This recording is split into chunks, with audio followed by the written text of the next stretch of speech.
Pour le deuxième épisode de notre série de recommandations de livres, on poursuit avec l'artiste multipotentielle martiniquaise Gaëlle Octavia. Gaëlle Octavia est réalisatrice, dramaturge, peintre et écrivain. Elle vient de publier un recueil de nouvelles, L'étrangeté de Mathilde T et autres nouvelles aux éditions Gallimard. Bonjour. Oui, alors le livre que je lis en ce moment, c'est Le ministère du bonheur suprême de Arundhati Roy. Alors Arundhati Roy, c'est une grande écrivaine indienne dont j'avais lu il y a longtemps un livre qui s'appelle Le Dieu des petits riens, qui est son livre le plus connu. Et Le Dieu des petits riens figure parmi certainement mes 10 livres préférés, toutes catégories confondues. Donc c'est un livre que j'ai énormément aimé, lu, relu, offert. Et donc c'était le premier roman d'Arundhati Roy. Et il a fallu attendre 20 ans pour qu'elle en publie un autre. Et cet autre roman, c'est donc Le ministère du bonheur suprême, que j'ai acheté dès sa sortie. Et étrangement, je ne l'ai pas lu immédiatement, parce qu'il est sorti il y a quelques années. Peut-être parce que j'avais peur de le lire trop vite et qu'après, il fallait encore attendre 20 ans pour qu'elle en écrive un autre. Donc, c'est seulement cette année-là, enfin récemment, que je m'y suis mise, qui a une construction peut-être un peu plus éparpillée.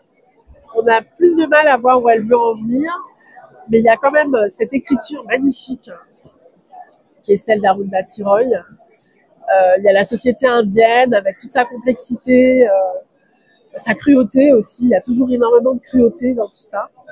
Mais alors j'en suis même pas à la moitié, je crois. Hein. Ça fait pas longtemps que j'ai commencé, mais oui, c'est une lecture plaisante en tout cas. Alors, je ne vais pas vous citer exactement un livre, mais de manière générale, je dirais que les recueils de nouvelles sont sous-cotés.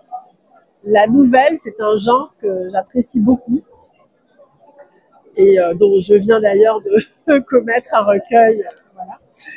C'est peut-être parce que je viens de sortir un recueil de nouvelles, mais de manière générale, je trouve qu'on promeut assez peu, en France en tout cas, ce genre littéraire qui est pourtant un genre tout aussi noble à mes yeux que le roman.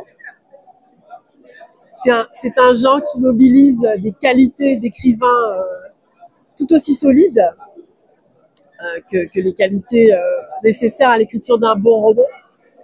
Une bonne nouvelle, c'est un texte qui doit vous permettre de voir un univers d'une certaine manière en peu de pages.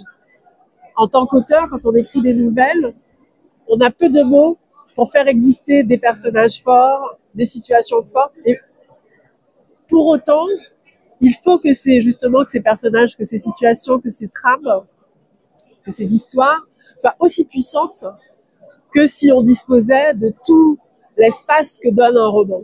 Donc c'est un tout autre exercice.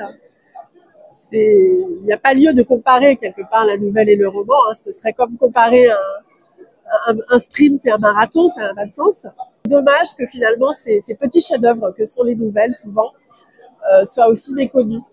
Même une grande autrice comme Chimamanda Ngozi Adichie, je me rends compte que beaucoup de gens connaissent ses romans, ce qui est très bien, mais peu de gens connaissent notamment un recueil de nouvelles qui en français s'appelle Autour de son cou, que je trouve, alors pour moi, de tous ces livres, c'est celui que je préfère. J'aime aussi énormément ses romans. Mais ce recueil, pour moi, il est sublime. Et je trouve que, même pour une très très grande écrivaine mondialement célèbre comme Chimamanda Ngozi Adichie, je trouve que ce livre-là n'est pas si connu que ça. Et vous, quel est votre recueil de nouvelles préféré ?